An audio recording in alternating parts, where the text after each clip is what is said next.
Bonjour à tous, on se retrouve après une longue interruption avec les cours sur la parasha de la semaine et ce Shabbat nous lirons la parashat Vayechi qui nous parle donc de la disparition de Yaakov.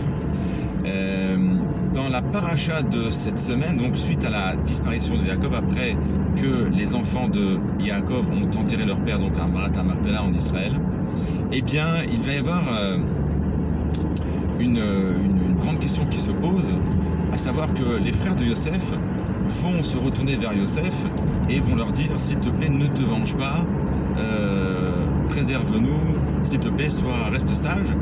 Et donc en fait ce que les frères appréhendaient, c'est que Yosef, après tout ce qui s'est passé, après qu'il ait vendu, qu'il soit descendu en Égypte, qu'il soit séparé de la maison de son père, eh bien pense qu'il va se venger.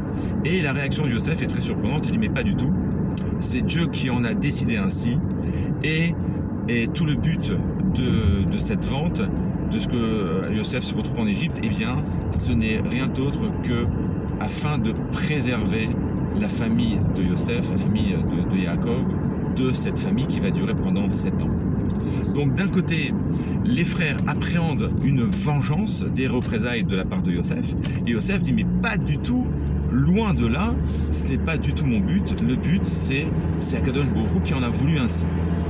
Et donc pour essayer de comprendre cet écart entre Yosef et ses frères, on va essayer d'expliquer en fait qu'il y a deux dimensions.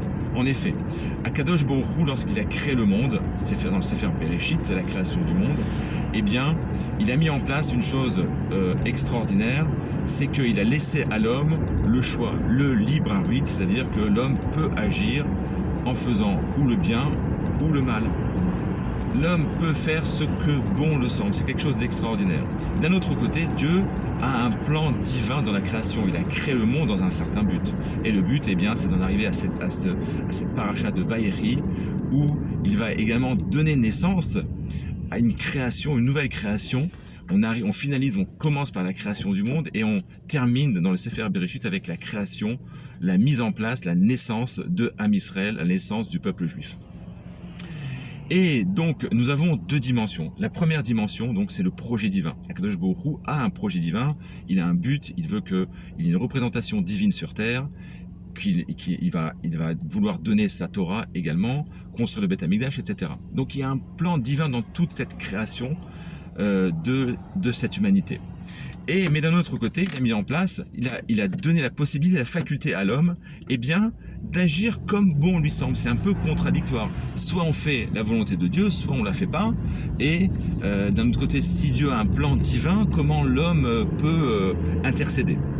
Eh bien, ce qu'il faut comprendre, et c'est ce que Yosef a tout à fait compris dans sa réponse, c'est qu'en fait, il y a deux dimensions.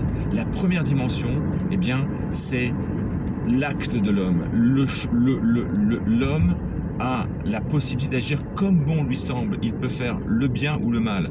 Et en fonction du bien ou du mal, eh bien, le projet divin va être ou avancé ou retardé, comme on l'a vu à l'époque, par exemple à l'époque de Noach, où toute l'humanité c'était des impies.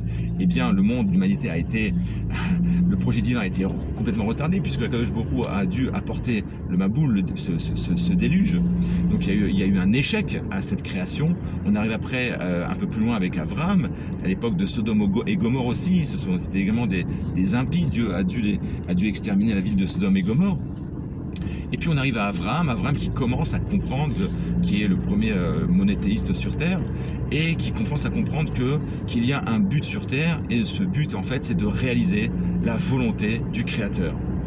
Donc soit on s'aligne, on fait la volonté du Créateur, et à ce moment-là on va dans le même sens que Kadosh Baruch Hu, et le monde est en harmonie, l'homme, l'humanité entière, la terre entière est en harmonie avec la spiritualité, avec le Créateur, ou bien, eh bien on fait l'inverse, et donc à ce moment-là le projet divin va être retardé, l'humanité va être détruite, ou bien voilà, il va y avoir des écarts entre le projet divin, et alors il va y avoir donc un retard dans la réalisation, la concrétisation du projet divin, puisque tout le Sefer Bereshit s'étale environ sur 2500 ans.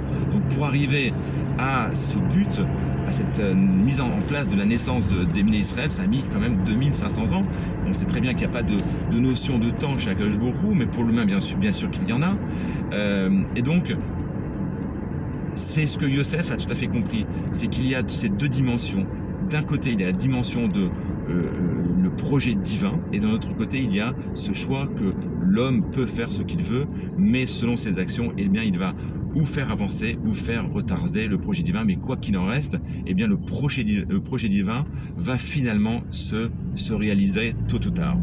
Voilà, c'était une petite idée sur la paracha de la semaine. Je vous souhaite à tous un très bon Shabbat.